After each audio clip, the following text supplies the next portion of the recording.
How's everyone doing today? I'd like to thank all of y'all for being here. You could have chosen anywhere to be in this entire conference center, but something about the title of this session and some of the wording within this session kind of attracted you here the most. Thank you. I'm Dr. Courtney Johnson. I'm a former pre-K teacher. I used to actually teach pre-K. I taught every grade level from pre-K through 8. I was a math coach for a number of years at Homewood ISD. After I was a math coach, I was a school administrator. And in 2017, I followed my dreams and quit my job, and I started writing Star Math workbooks full-time. And that's what I've been doing since 2017. The books that I created with my team was Math Fluency and Problem Solving. The title of the book is Math Fluency because math is a language, and we should treat it as such. Fluency is about practice. Fluency is about rehearsal. Fluency is about repetition. And the structure of our book is just like that. When I used to have math books, I couldn't stand when I have number one, whatever number one was, and I get to number two and it looks totally different. I'm like, hold on, you give me an example. You give me number one, and number one looks like the example, but number two is different. I wanted to try to break it. I want number one to look like number two and look like number three to give you a level of fluency. Now we're a digital company now. The stars move online. So our problems have moved online as well. And I want to get into talking about that today, how we can help students become fluent with STAR online testing at the end of the day. I like to start with a quote from W.E.B. Du Bois. He said that a poor teacher complains, a good teacher explains, an excellent teacher demonstrates, but a great teacher inspires. I definitely want you to be inspired today, and I hope you can get some information that will spark that can help you lead to inspiring your students as well. I'm gonna go ahead and jump into talking about my favorite researcher of all time, Dr. Benjamin Bloom. When Dr. Benjamin Bloom and his research team created Bloom's taxonomy, this is how I was brought into education. I was like, you align everything with Bloom. How you teach, how you align your lesson plans, how you align learning, how you align your questioning. That's how I was brought. You want to focus on I was taught by old school teachers. I started in 2000, and the teachers I had that were coaching me were 13 to 14. They were teaching since the 80s. So I was taught, you want to focus on remembering. And then I want to focus on can you understand. And I knew the STAR test that applied. So we wanted to go through the levels to ensure, and then we'll eventually be creating after you reach a level of mastery. However, this is just my research. It seems like Bloom's has been inverted.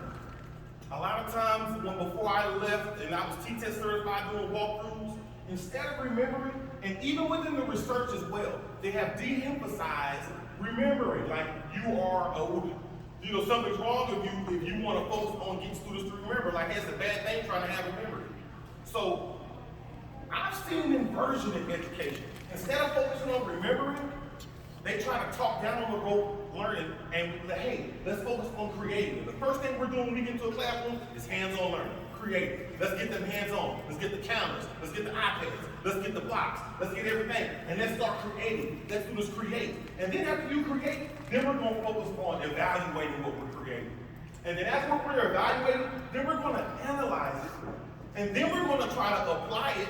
And then we have guided and independent, and we start applying it with STAR problems, right? Then we're applying, and then we're going to focus on understanding. And before you leave today, I'm going to give you an exit ticket to make sure you can remember and understand. Bloom's has been inverted. And I'm just trying to bring attention to it because we have to focus on remembering before we can focus on creating. Now, because we don't focus on creating, and because we do not focus on remembering, a lot of students are leaving middle school with a negative balance.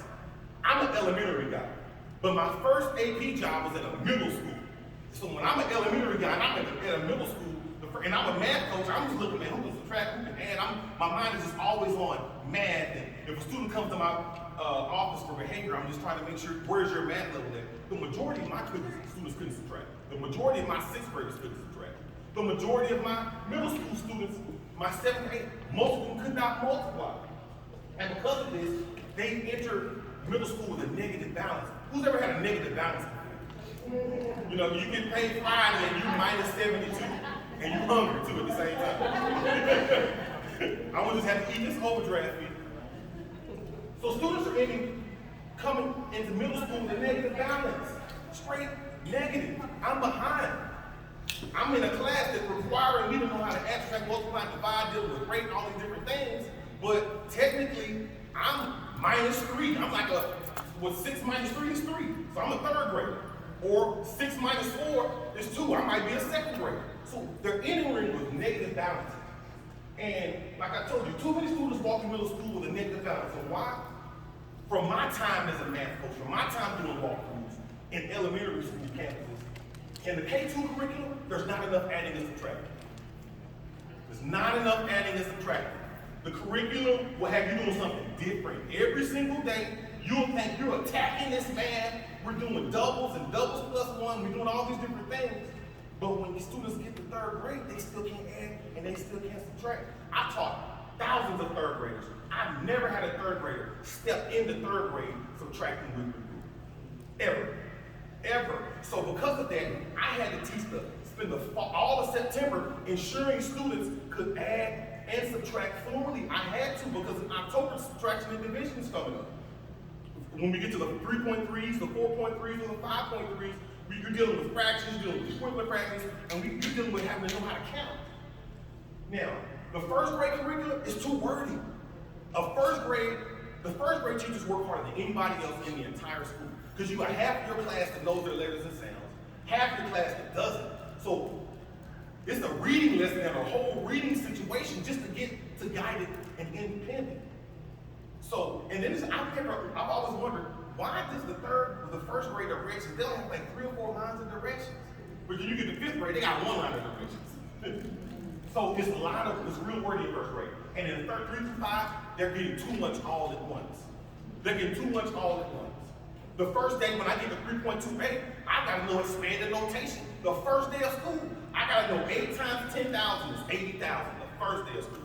I gotta know 3 times 100,000 is 300,000 the first day of school, on top of knowing my ones, tens, hundreds, thousands, 10,000. On top of knowing how to read all of the words, on top of knowing how to write all of the words, on top of knowing how to identify the conceptual aspects of 3.2a as well. So 3.2a is tested 5 or 6 different ways. And you give them multiplication on the first day of school. So I'm going to give you some ways, some strategies to try to get students to allow them to be able to digest it and to be able to meet that standard and to be able to master those 5 or 6 aspects of that standard in ways that can be tested. And like I said, according to the NTTM, on this left, we master all the skills.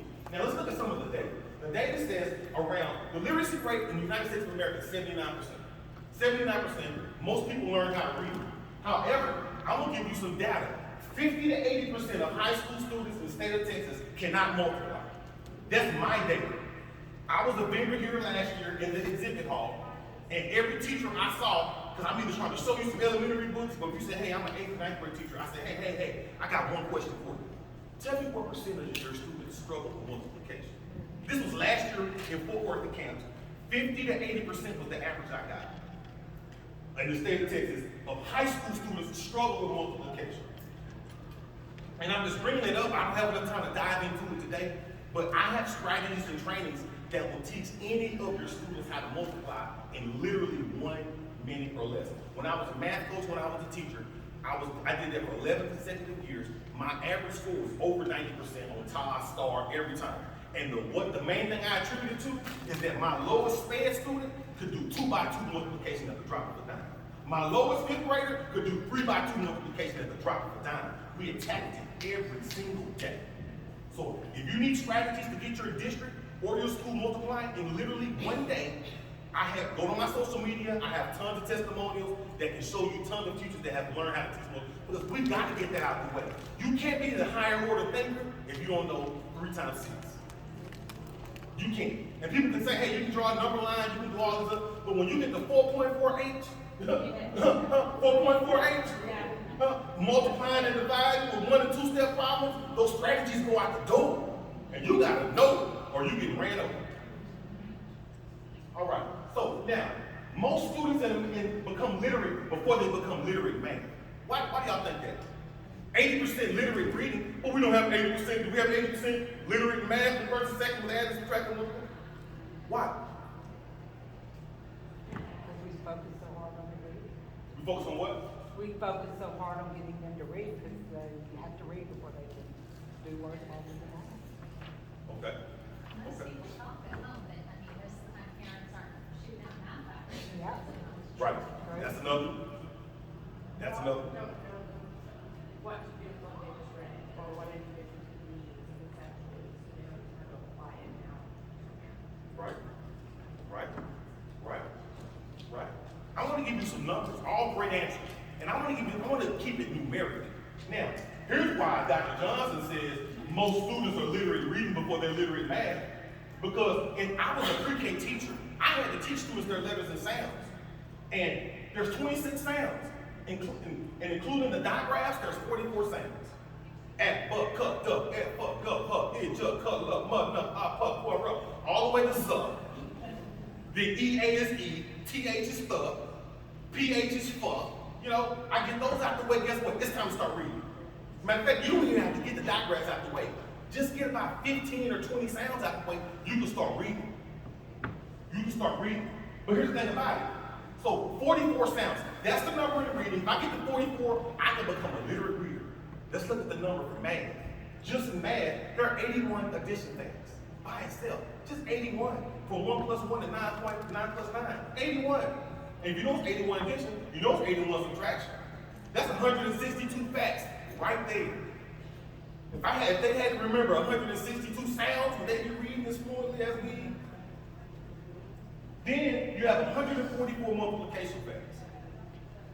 Then you know you have 144 division facts. That's 450 facts. 450 versus 44. I learned 44, I can take off. I got to get to 450 not to take off, just to be able to stand up straight in math. And our students are not getting there. And I'm letting you know it's not about anything you're not doing. We're not spending enough time with the facts.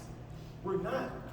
When I was a math coach and I had to go into a third grade classroom, well not third grade, but first grade or kindergarten classroom, I don't care about shapes.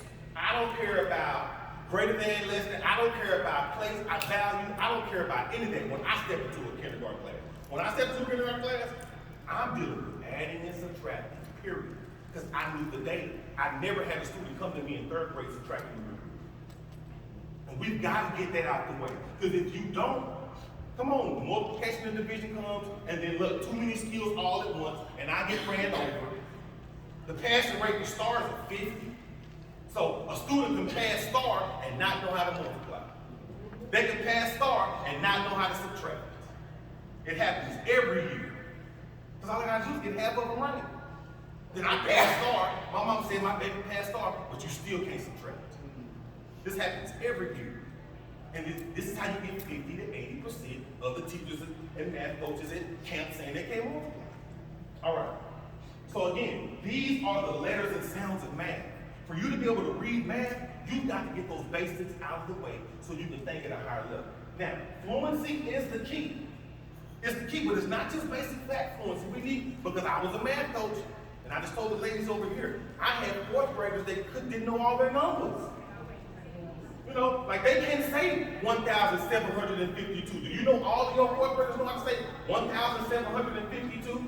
You know, because when you jump into 4.28, you're doing place value, you have the blocks, and you can just forget, lost in the sauce and forget, man, he can't even say 2,852. That's the whole level of fluency that's getting missed. So numerical fluency. Then you have basic fact fluency, what we just covered. Then you have fractional fluency. That's the whole level of fluency, fractional fluency. Knowing fractional fluency, you gotta know how to multiply in third grade when you're dealing with 3.3G, 3.3H, when you're dealing with equivalent fractions. Even if you have the picture, you still gotta know how to multiply. Because in 3.3H, students are doing equivalent fractions and they're supposed to have pictures. But I saw 2023 STAR, they gave 3.3H and students were comparing fractions without pictures in third grade. So you gotta have that level of count. You gotta have that fractional fluency. Being able to picture in your mind, okay, 2/4 and 4/5, which one is bigger? Being able to look at that 4 is almost 5, That 2 is half of 4. See, that 4, that's the level of fluency. That's level of fluency. Then you have geometrical fluency. When you're dealing with everything above 3.6, 3.7, 3.8, 4.6, 4.7, 4.8, 5.6, 5.7, 5.8, you're having to take the basic facts and weave it in to knowing the area, to knowing the perimeter. So the basic facts is still there, and I can't get the geometrical fluency if I don't get the basic fact fluency. Then after that, you got conceptual fluency. That's the big book over here. Conceptual. And I just tell students all the time, I tell teachers, I tell parents, when you see conceptual, think picture.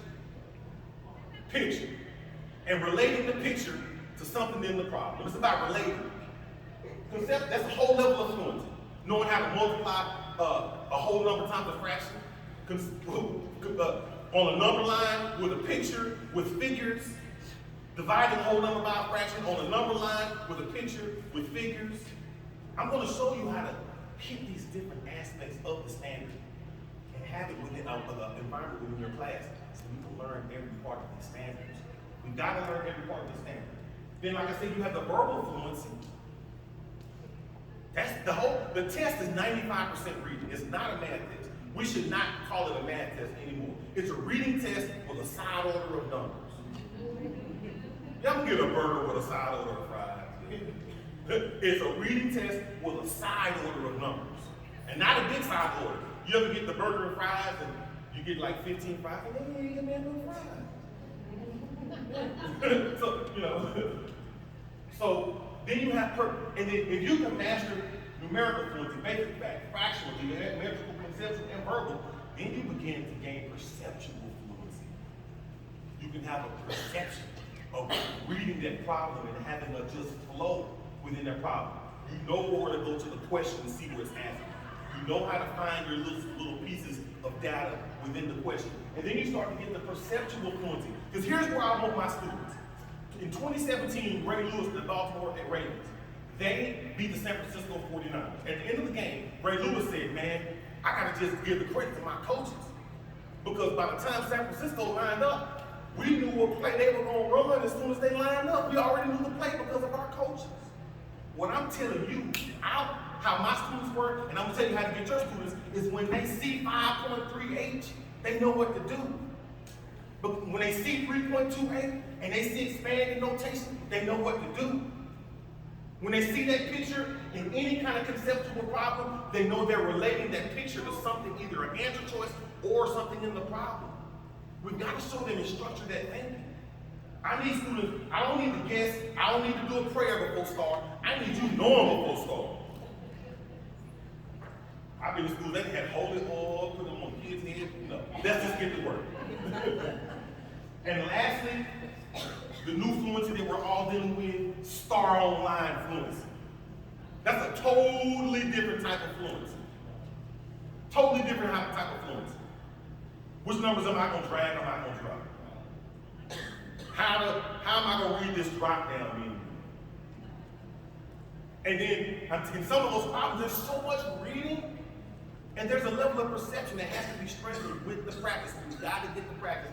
And at the end of the day, I'm talking about a lot, but man, we got to do one thing. We got to focus on the standard. We've got to focus on the standard. Can they read the standard? You're talking to somebody that's written thousands of problems. For Texas, I've been the 3rd, 4th, and 5th grade for Common Core to solve in other states all over the country. And whenever I'm creating problems, I'm looking at the standard to ensure that this problem is testing every part of the standard. We've got to get students reading the standard. We've got to get you reading the standard first and baptizing yourself so you can help them become baptized in the standard as well. Because this is where learning is now. I hope you can see it. I don't think you can see it. But this is 3.88, dealing with, and I'm going to have y'all doing some practice with this today. This is 3.88, dealing with frequency tables, dot plots, pictographs, and this is where we are. So can your students, we're needing them to be able to know how to find their answer. Look, there's like 40 different answers on here. Which one am I going to touch? Which one am I going to touch? This right here, this is 4.3F, Evaluate this is a big one. Evaluating the reasonableness of adding and subtracting fractions. Basically rounding fractions. Evaluating the reasonableness. John got 1/2 a cup of apples. He got 1/4 cup of oranges.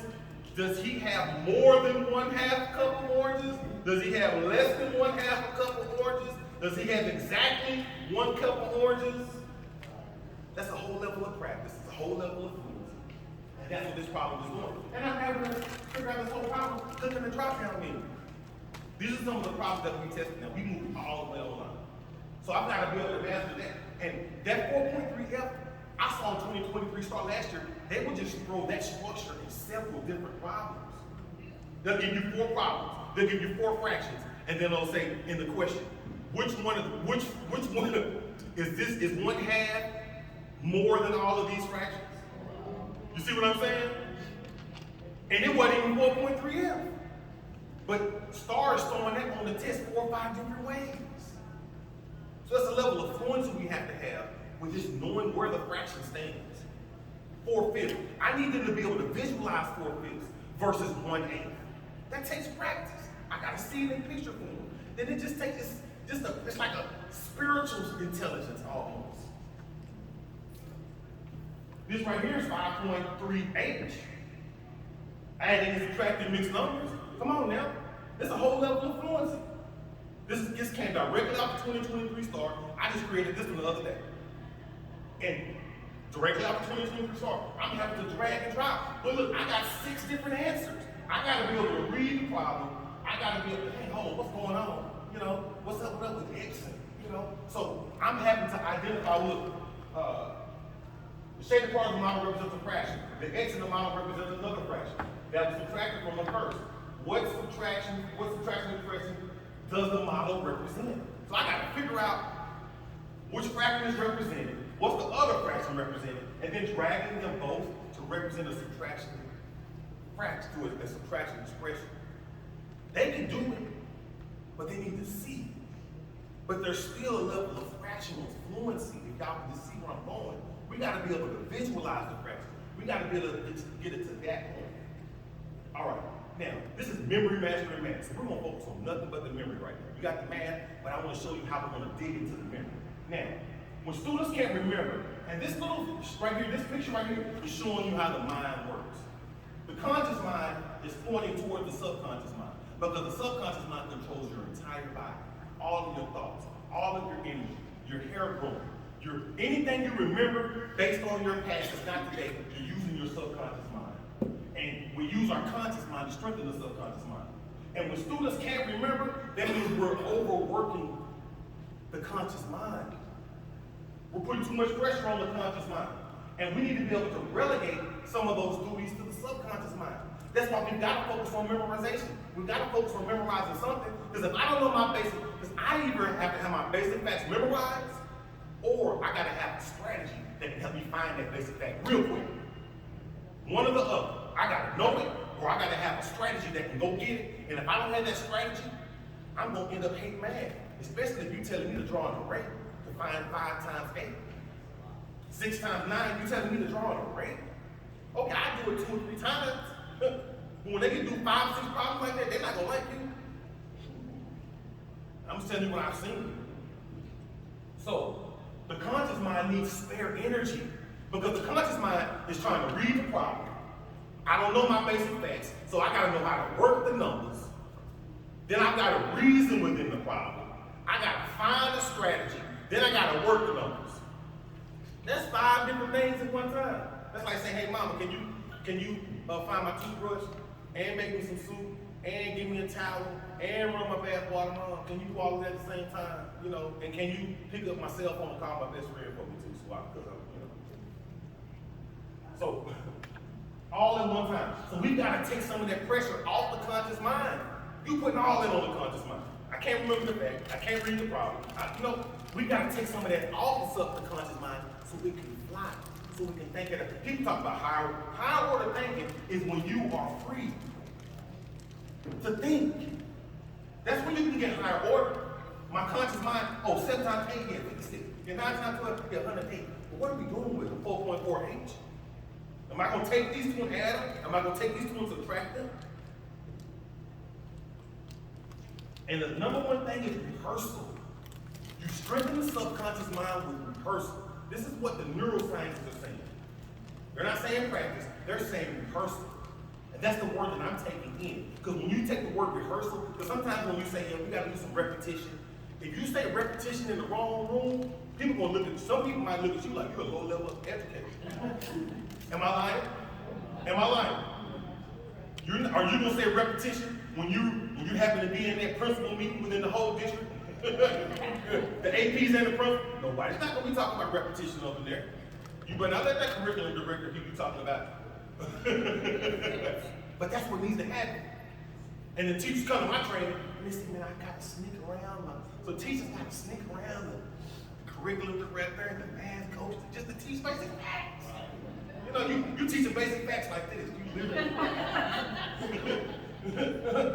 It's basic fact time now, y'all. Uh-oh. That's backwards. We're kicking balloons to the side. We can't kick balloons to the side. This thing was built on balloons. How are we going to build this thing on balloons back and tell balloons we don't want you to do? All right. So, your mind is composed of memories. You have the ability to process what just happened. And then hopefully, on down the road, you'll be able to prove that it never happened at all. Now, processing what just happened is your conscious mind.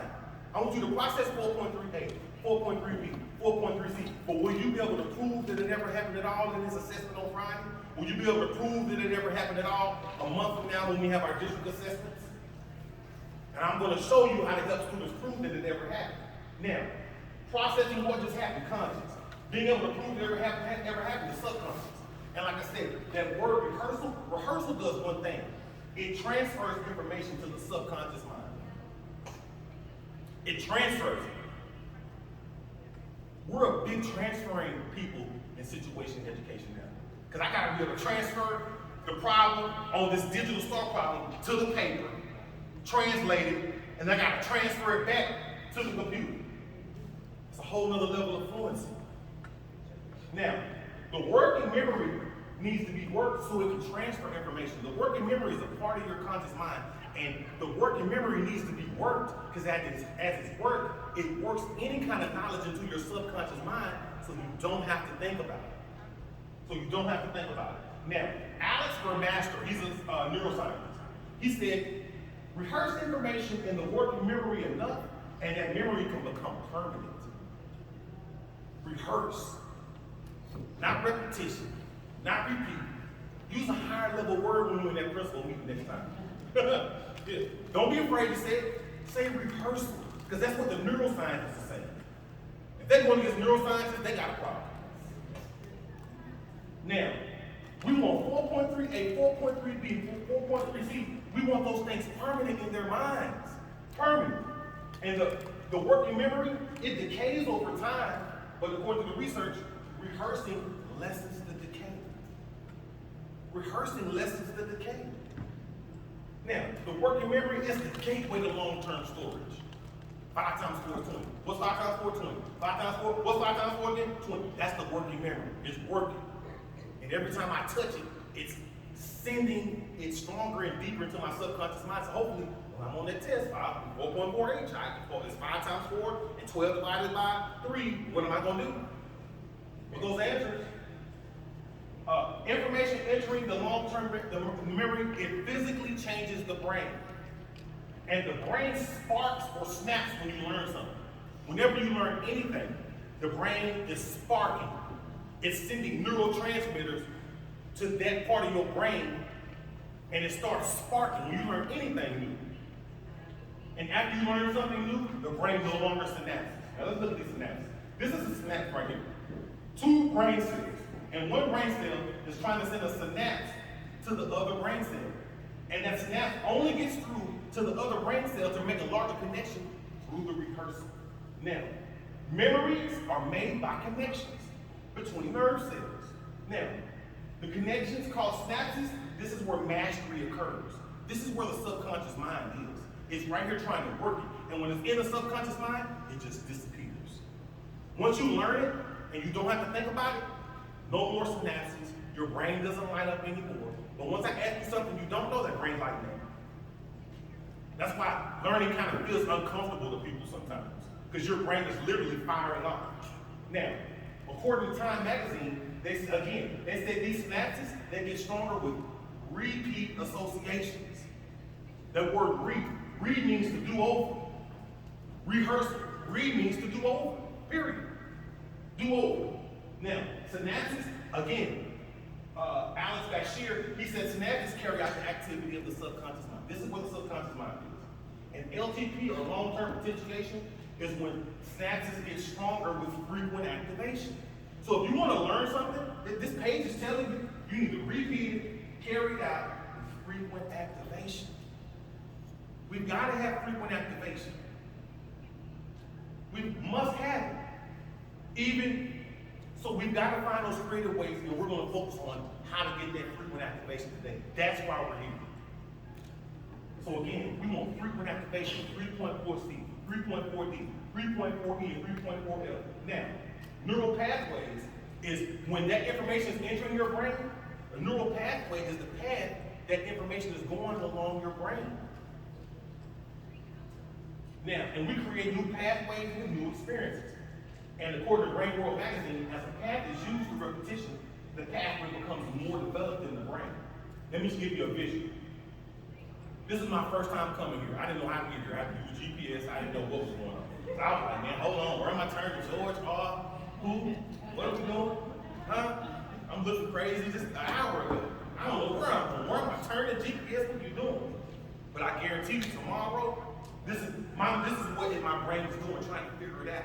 But tomorrow, so this is very little repetition one time. But tomorrow, I want to know where water is. Sir, have you seen the restaurant? Oh, yeah, it's right down here. Yeah. I'm gonna know everything tomorrow because I've had that exposure. Daily repetition. That's what we want, the basic facts, so you don't have to think about it. What's 9 times 12? 108. And then you got to know how to use choral questioning and choral responses. You can have one smart student and you can teach everybody. Let's say you're my smart student. Excuse me, man, what's 9 times 12? Everybody, what's 9 times 12? Now everybody knows.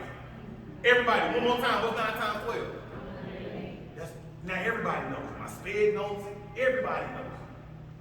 Then I've got to know how to come back again. I want to build that neural pathway and come back again. Find out another way to get that 9 times 12 done again. All right.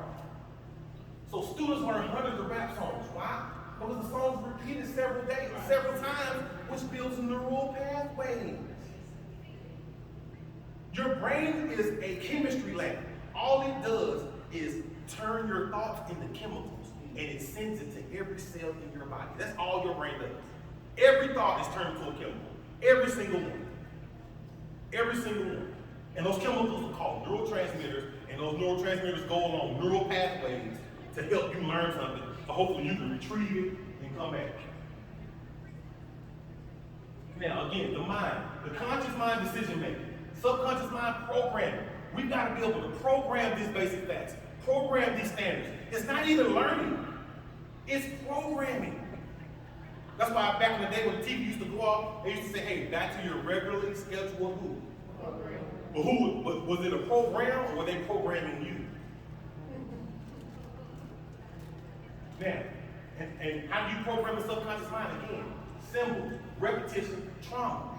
3 different ways that the subconscious mind can be impacted. That's why when I have bad situations in class, my teacher's not giving me feedback, I don't have a repetition, that starts leading to trauma. I hate math. 4.48, I can't multiply? You serious? 4.48? So we want these facts to be permanently retrievable. We have to program our lessons, and that's what we're going to get into today. 45 standards in 3rd grade. And how are you going to master 45 standards? By teaching more than 1 standard per day. We're going to get into that. Now, the conscious mind versus the subconscious mind. This is kind of showing you how the conscious mind and the subconscious mind is again. There's only one thing I want you to focus on down here, and it's called automatic bodily functions. Automatic bodily functions. That's what's controlled by the subconscious mind. And that's leading me into automaticity. The automaticity is the ability to do something without conscious effort. Doing it without thinking about it. Automatic. That means you can't forget it. I don't even like to say, hey, do you learn it? No. I want you to not be able to forget it. That's how many times I'm gonna be able to. And when students have a level of automaticity, they can multitask. When I know my letters and sounds and I'm a good reader, I can multitask. Then I can infer in reading class. Hey, why did Johnny get mad at his brother for taking his sucker? Why was April sad that during recess, after her friends were talking about it? When I have a high level of reading, I can understand and stand on top of that. But we want that, they want those inferencing skills in the math class. I want students multitasking in math. I want you multitasking on 4.4H. I want you knowing 9 times 12, 108. 42 divided by 6 is 7. And what are we going to do with these two answers? That's the level we got to get to. And the words tell us what the numbers are going to do, period. It's a reading test. Now, with automaticity in reading, you're not paying attention to the word. You're paying attention to the meaning the author's trying to convey. You focus on inferencing with automaticity in reading. And what I'm telling you is with automaticity in math, you're not paying attention to the basic fact. You're paying attention to the meaning the problem is trying to convey. But if I can't multiply and I'm on 4.4H, I don't like math class anymore. And repeated reading is a strategy we're going to get into today by Tim Brzezinski. Repeated reading, he's the #1 literacy researcher in the entire country. And the main thing he talks about is repeated reading. Here are the strategies for repeated reading. He says, if it's a kindergarten or if it's an adult and you want them to become a reader, find a passage from 50 to 200 words and have them read it 4 times. Period. That's his strategy. Find a passage for them that's on their level that you've seen those words and have them read it 4 times. Here's what I'm telling you. I was telling you earlier, here's how we get the literacy of the math.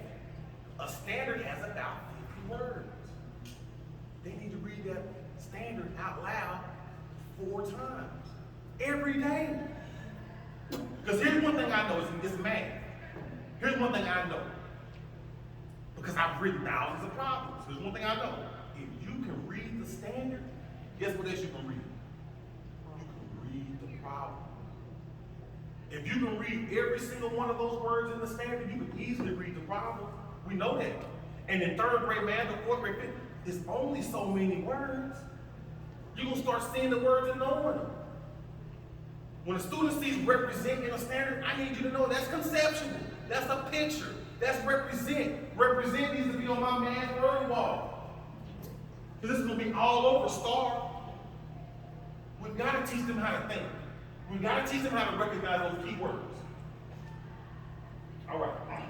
Now, we're going to have a little collaboration. I'm not going to sit and talk to you all the time. Or you're thinking like, man, I don't need to talk to us. I'm a salesman now. That's what I do.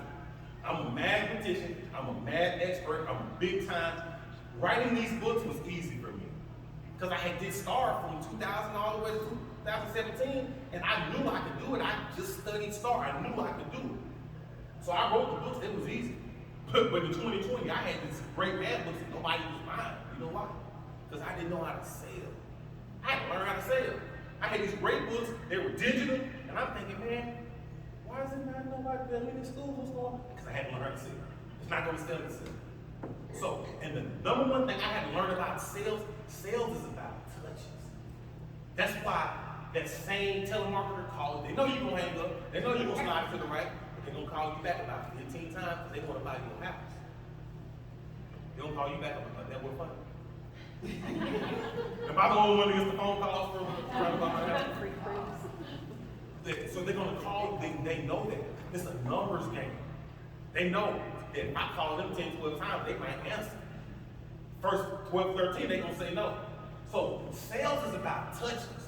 And I can't go to a school, hey, I got these great math books, you want to check them out? They're not going to want to buy it the first time. I'm going to have to come back again, send them an email, maybe see them at a conference. I'm going to have to keep touching them and touching them and touching. And they're like, you know what? I was too busy last time, Dr. Johnson, but let me see that book. I've been watching you on social media. All right, let's talk about touches. Now, Touches is a different way of contacting someone. An example of a touch would be a social media contact, personal visit. Now these days, I'll show up to schools. I'll show up to a school. Hey, excuse me, ma'am, secretary. I just want to drop this flyer off. You know, math fluency and problem solving. And I step right on that. No, I don't need to talk to the principal because you know, like, hey, the principal's not busy. They don't want to talk. No, I don't want to talk. I'm just planting a little seed. I'm just dropping that on off. And email exchange, personal visits, phone conversations, webinars, copies of articles, trade shows. This is a trade show. Voicemail message, newsletters, networking events, text message. These are 12 different types of ways that I can touch you or touch your school or touch your principal so you can be like, hey, math fluency and problem solving. Okay, all right. Now, touches nurture the customer. Now, if you, this is some sales data. They're saying if you touch somebody one time, you're gonna close 2% of those sales. If you touch somebody 3 times, 5% of sales. I called you, I saw you at the camp, you know, and I came by, and they still don't want to buy the books because only 5% of people buy after 3 touches. But when you start getting 5 to 11 touches, then you start getting to 80%. After you touch somebody, if I call you, I'm gonna call you again, I'm gonna email you, I'm gonna show up, I'm gonna bring some cookies and Subway, you know, and then I'm gonna come back again. That's what I didn't know how to do, and that's why the books weren't selling. I'm going somewhere with this. Now, why sales? Because students are our customers, and we gotta sell them knowledge to their subconscious mind. And these touches program the subconscious mind. Now, the average salesperson makes 3 touches before they click move on. I call them, I email them, I saw them at camp, I still not mine. I'm going over here. Another city. How many touches does a student get before the teacher quits and moves on? How many times is a student touching 4.2a? How many times are they touching 3.2a? 3.2a is tested 5, 6 different ways. How many times are they touching it? Are they touching it just that one day you're teaching it? When are they going to touch it again? How are they going to touch it again? How many times are you touching the student? You teach them 3.2a. How many times are you touching them to ensure that they're reaching a level of math? This is a touch. And for my low students, guess what? I need 5 to 11 touches to get to the sale. So when I'm a math coach, I know where my low student was, and I'm teaching over here, and I'm doing this right here. I'm watching. Hold on, high school, hold on, what you doing? Okay, hold on. Hold on, yeah. I'm giving them more touches. You gotta give them touches. You gotta touch the student, they've gotta touch the standard. And what I'm telling you is, these are principles. And principles, you can transfer them to other disciplines. What I'm telling you, you need to touch them on big standards. You need to touch your lower students at least 5 times that day. At least 5 times, you need to go check on them. At least 5 times, you're looking at them, checking on them, give them, stop, miss, erase all of them. All 8 of them are wrong. All 8. All 8. Hold on, you got 2 right. Hold on. Now, Miss Rosalinda, you got all of the questions right. Now, how y'all standing on the same table? You got them all right, and you not getting them right. So we've got to get touched. That's a whole other touch. Something else we've got to do, we've got to stop trying to grade everything. When I was a math coach, I didn't give grades no more. But I was the main teacher in the school. I was teaching all of the kids that was on the boat. And I only gave them 1 grade every day. The only grade I gave you was 100. Because you're not leaving me until every question on this paper is right. You're not leaving me. I don't care about recess. I don't care about PE. Call your mama. Call them. I don't care. I'm touching you. And you're going to touch this standard. All right. So touches nurture the customer. Touches enable the student to get rehearsal. How many times are you going to touch them? How many times are they going to touch the standard? At the end of the day. How many times are they going to touch today's standard? How about last week's standards? When are they going to touch those again? When are they going to touch them? When are they going to see them? Because I told teachers earlier, if you say, well, we put it in our journals, eventually you got to put your journal up. It goes up and I don't have it. I don't see it. How about the vocabulary in the standard? How many times are you going to touch represent? How many times are you going to touch the word compose? We've got to touch. These words need to be on word walls. Those are touches. Are y'all following me?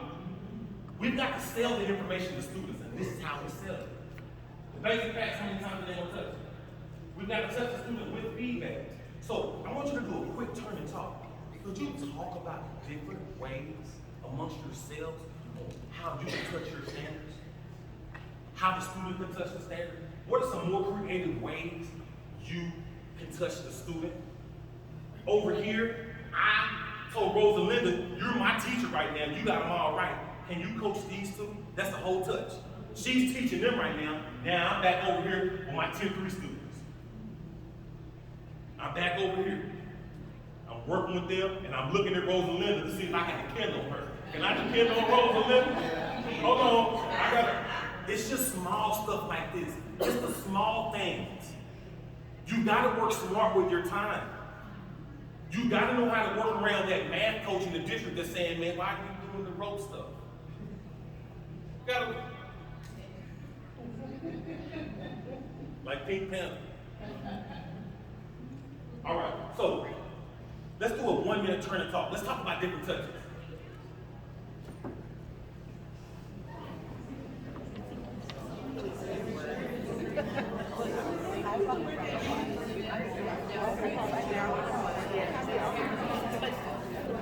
Yeah, yeah.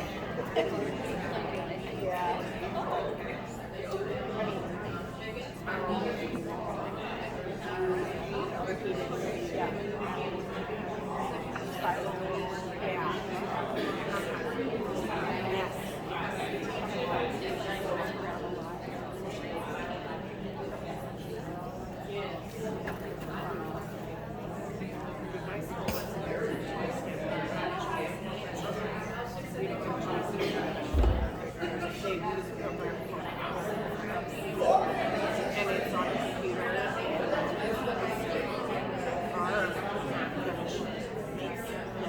we require for them to practice. So maybe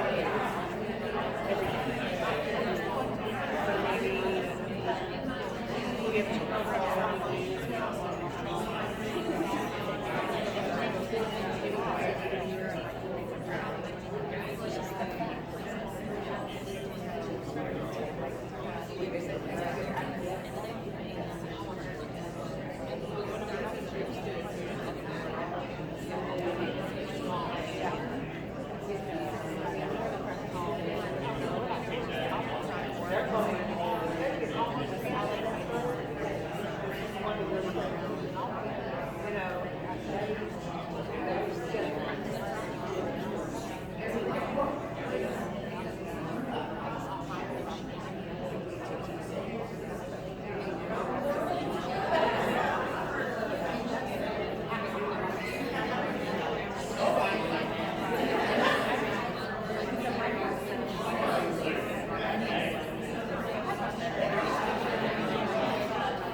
All right, 5, 4, 3, 2, 1. We've got to have that turn and talks. We've got to have the thank you so much for getting by. Thank you so much. I'm just trying to model perfect teaching. We got to model perfect teaching in conferences. We got to have perfect teaching going on back in classrooms. We have to. Is this pretty powerful talking about touches? Yes. We've got to talk about these touches. Anybody want to give me quick feedback before we move on? We got the hands-on activity before we leave. All right. That's the main thing. How many times are you going to touch? And don't forget 5 to 11. 5 to 11 to touch whatever before you start seeing a turnover. All right. I'm going to move through a couple of these. Again, these are the type of touches. Teacher peer feedback, guided independent, manipulative, homework, anchor charts, iPads, multiplication bingo, division bingo, video, small group, tutoring, pull-outs, pull-ins. Now, I want to talk about the 6 parts of problem solving. I'm going to kind of just run through this really quick because we have another hands-on activity I want to get into. These are the 6 parts of problem solving that I kind of just started thinking about. Problem solving is about data. Any problem is about data. Any research is about data. Now, reading. What are we doing with reading? We're looking for data. With reasoning, we're trying to identify the correct data, right? Which data is correct? It's 50, 60 words in this problem. Which keywords are correct? Writing. I got to be able to transfer the data from the computer screen to the paper to work and then transfer back to the computer screen. As opposed to old school, do it on paper and circle. That's 1970s now. So the transferring down on paper. Now after I transfer the information, then I got an inference. And what's inference? Coming to a conclusion. Drawing a conclusion about the problem. And selecting a strategy. You've done, before you even deal with the numbers, you're doing 4 different reading strategies. You're reading, you're reasoning, you're writing, and you're inferencing before you start working the math. Am I lying? You know I'm not lying. So, and then we're working the data or identifying the correct what? Concept. Which concept is related to this answer choice? Which concept is related to the problem? The conceptual, the pictures. And then after all of that, transferring the data back to the computer. It's a 6-step problem solving process. Now, when I'm dealing with problem solving, I don't like to give kids 100 different things to do. Because understand this, numbers can only do 2 things. They're either gonna get bigger or they're gonna get smaller. That's it. They're either going that way or they're going that way. I don't care if you're dealing with fractions, any kind of numbers. So we've got to let students know you're not going 100 different ways with the numbers. The numbers are either going that way or they're going that way. And what's gonna let you know where the word numbers are going? The what? Words. All right. Now with the reading, read that standard orally 4 times a day. 4 times. Look at their mouths. I told you about repeated reading. Repeated reading says 50 words, they got to read it 4 times. Identify key language, math word balls, and then the word frequency effect. That's a research strategy saying how many words are you going to see frequently so you can reach a level of mastery. That's what we're talking about our word balls again. All right, now then I'm going to dive through this standard real quick, and then we're going to do a quick hands-on activity. All right, this is 3.28. First day of the first day of 3rd grade. Compose and decompose numbers up to 100,000. I gotta know all my numbers up to the 100,000. The first day of school. First out of 2nd grade. Okay, we gotta test that in 2nd grade a little bit. The second part, expanded form. This thing's kind of making the ball. But the second part, as a sum of so many 10,000, so many thousands, so many hundreds, so many tens, so many ones. That's knowing so many thousands, so many 10,000, so many thousands, so many hundreds, so many tens, so many ones. Now, then I gotta know the objects and pictorial models. That's the 3rd way that this standard is tested. The 4th way is expanded notation. So many 10,000, so many thousands, so many hundreds, so many tens, so many ones. And I'm multiplying. So that's 5 different ways. The word form is another way. I gotta know standard form of the number. Can I say the words verbally? This is 6 or 7 different ways that 3.2a is tested. And we're not mastering all that on one day, in one time, in one day. It's tested over 5 different ways. I'll let y'all get that picture before we move on. All right. So we've got to get to a teacher-centered classroom. We got to get to a student-centered classroom. This is teacher-centered. This is teacher-centered. Because why the teacher created, not in the center. Whoever designs the room owns the class. And what I'm telling you is how many students designing the room. We gotta have art into the classroom. We gotta have Now, a student center, if I'm a principal, first day of school, I want the classroom looking just like that. First day, I don't want you to put nothing up, because you know why? Because the students need to have anchor charts and chart paper, and they need to create the rules. They need to create the hallway rules. They need to create the ways that we're going to pass papers out. Give them ownership. Let them write it and let them create it. And guess what? The first anchor chart in the room, the students create the rules. Bathroom rules, lunchroom rules, hallway rules, classroom rules, math. Let them do it. The teachers, y'all are working too hard. We're working way too hard. I need students designing every part of the room. If the teacher designs the room, it is not student-centered. The only way for it to be student-centered is the student has to be creative. Yes, sir.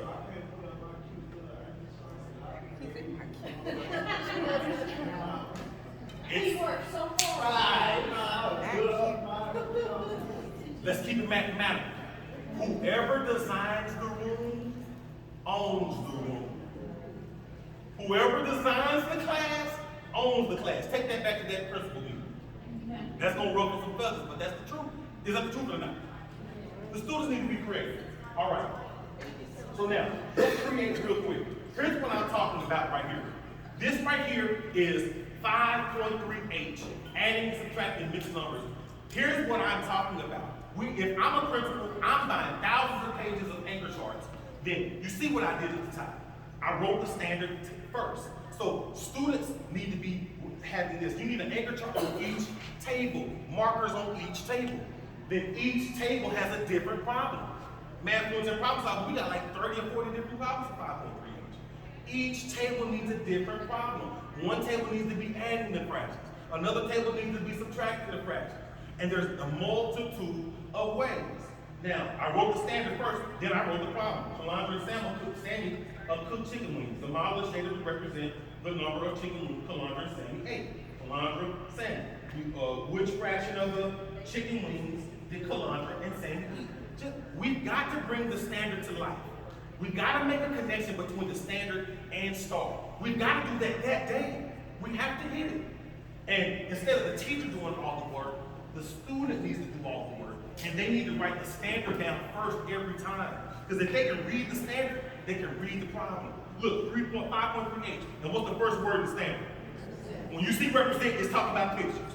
Period. I need my SPED students to know that. So if you could, right now, I want you to go to johnsonlearningsystems.com/sample. I got a 3rd grade sample, a 4th grade sample, and a 5th grade digital sample on there right now. And I would like for you, before we leave, I have markers right here, I have anchor charts. I would like for you on your table to select one problem that we can bring to life. One problem where we can write that standard down.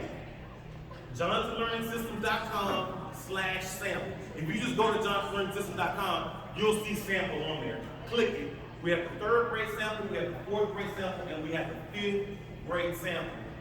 And so, after your students do this, and they get the anchors, they write it down, first day of school, I need 5 different groups. 5 different groups with samples of 5.3E. This is Monday, and then Tuesday, 5.3I. Wednesday, 5.3J. Thursday, 5.3K. And then guess what? Your students can do a learning walk. Why are the teachers the only ones doing learning walks? The students need to do learning walks the same way we do a teacher training. Presenter comes, they present information, they put the anchor charts down, we take the anchor charts, we document it, and we put it on the wall, and in PLCs we're referring to it. So I'm telling you, if your room is full of your posters, do you have anywhere to put 5.3H? You don't. You don't. How much time? Is it 10 o'clock? 10:57? All right. Any feedback? We don't have enough time to get into that, but any feedback? I'd love to hear any feedback. Mr. Wesley, outside today?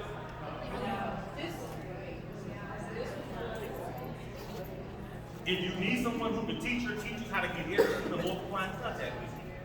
I will have your entire district multiplying in one day. Period. Look at my social media on LinkedIn, Instagram, Twitter. I put testimonials out all the time. I have flyers out up here of my information. I don't have business cards, so I just brought flyers that has my email, all my information, and it has samples of pictures of the books as well. You also have the website with those samples. Can I show y'all, is anybody on that sample page right now? Is anybody looking at a problem?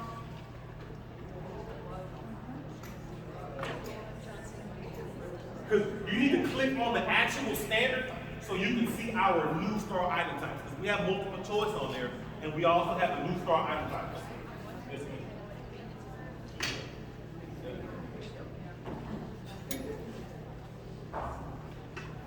If anybody is interested and would like for me to get their email address, please let me know. Yes, would anybody else like a flyer?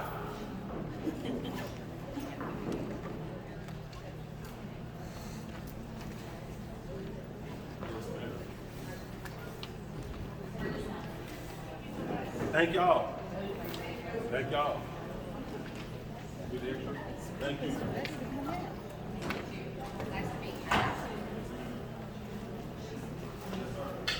Oh, I appreciate you, sir. Yes, sir. Thank you so much. I appreciate it, sir. Thank you so much. Thank y'all. Thank you. Yes.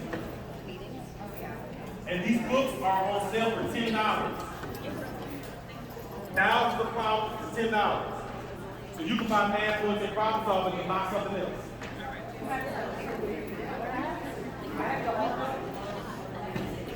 The books are over here.